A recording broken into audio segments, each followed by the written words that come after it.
Well, hello.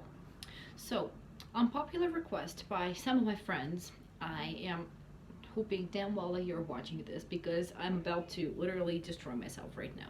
I am filming today the Victorian hairstyle that I'm going to attempt and recreate of an actual Victorian era magazine. So I did a little bit of my own research and one sec. I have found this magazine from the Victorian time. It is called the Delineator magazine, and I would link it down below. It's very interesting to look at, and it was a women's magazine published in the late 19th, early 20th century. In the United States. Its basis was in New York City. So technically, it's not like the typical Victorian, like British, I guess, approach. However, you know, fashion was very much influenced altogether in the world, so I think that still counts, and the hairstyles were not that much different. And this particular issue that we are looking at today came from 1894.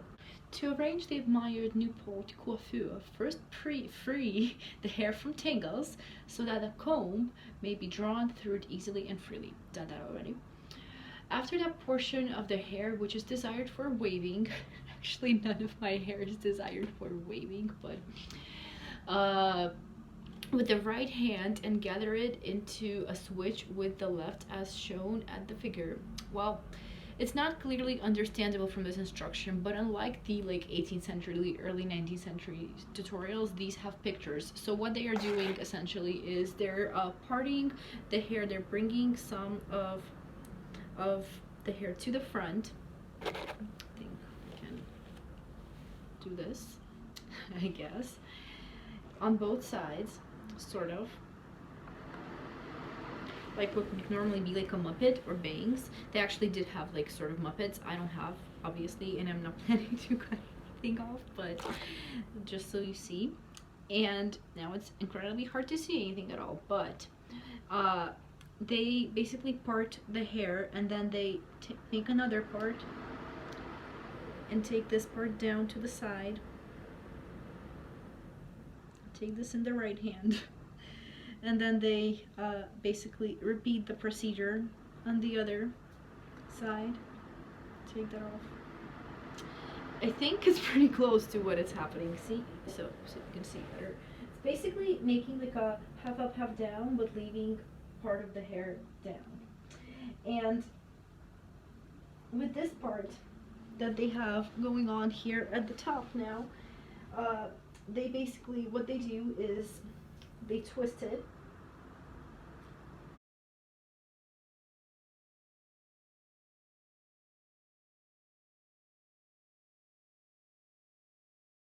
And I'm gonna take a bobby pin. Whew. If you can't see, there's a tiny baby bun going. So what this little thing is called on my head, they call it a French twist, which is very interesting. Like why is it French? Like it's like literally a tiny snail on my head. And what they are doing is they are curling the hair like this. I'm not sure what they were playing at because that's too thick of a strand. It's just not gonna curl, as I know from a 21st century position. However, this is supposed to remain on top of your head while you are curling all of the rest of this. So the instruction then is you take a hot iron and as closely as possible to the head and for 5 or 6 inches down of the hair to continue until all the loose long hair has been treated with heat to resemble the waves. It's a curling method. They did have hot irons which were literally powered. You would take an iron, you would put it in the fire, you would wait for it to become hot. It looked pretty much exactly like curling iron today. And they were supposed to curl all of the remaining hair pieces all around the head, separated to the side, here and here. Which, as I said, I am not going to do because I have my own curls, but if you are planning to recreate this, this is a step where you would be free to do it. You take like small sections and you curl them. And as we continue further, we see that all of this curling was done only to be hidden up in the hair afterwards, because as we're at this point on step number 11, says bring the waved portions back to the switch, which is this thing over here. Bring it back using the fine end of the comb. My fingers are my comb. And when all have been fastened to the knot with a hairpin, as represented on figure 11, smooth the switch out once more. It will be then ready for coiling, which scares the crap out of me. We'll see what is going on. You would take these pieces, let me see. You would take these pieces, and I zoom, place them to clip to like underneath the pin, underneath the other pin, maybe. See, it's still not, it's not holding up quite well. So that's that. And I think I should be able to match it kind of on the other side.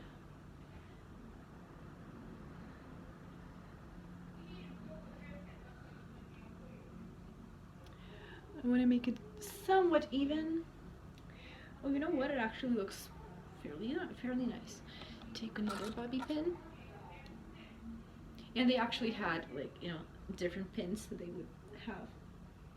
It's just not called bobby pins. So you clip this in. And then there are a bunch of these ends, which I have to hide somehow. I think I would just clip them around.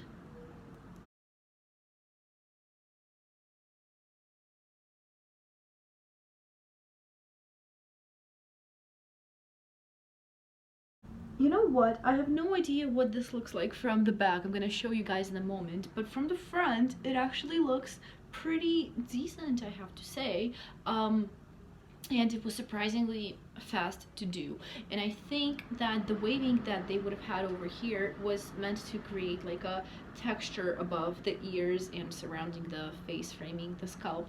And of course they would usually have the bangs here also, which I don't have, but I can create like tiny mini bangs right here, which, you know, don't do the trick. But I'll show you the way it looks in the back in the moment. I have no idea what it looks like. It might be a total disaster, but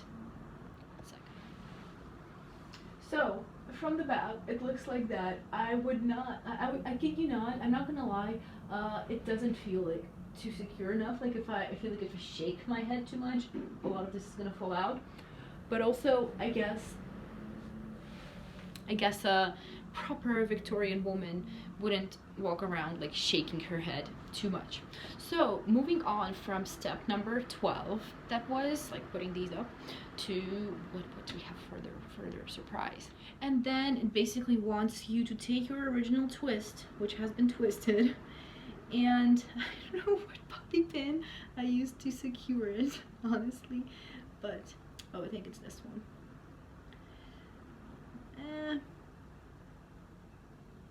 Difficult. You take your bun,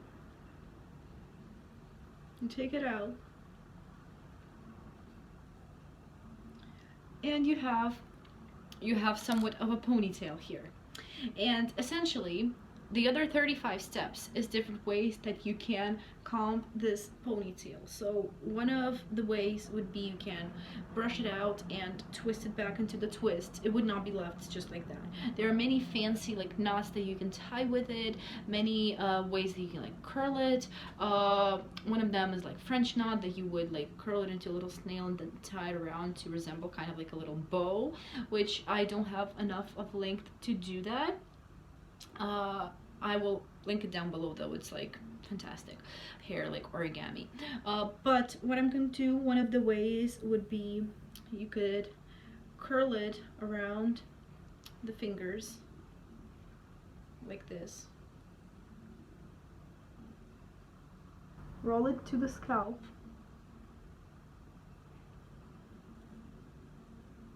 to kind of sit on top of your head, and then you would use your bobby pins to, I guess, to bobby pin it down.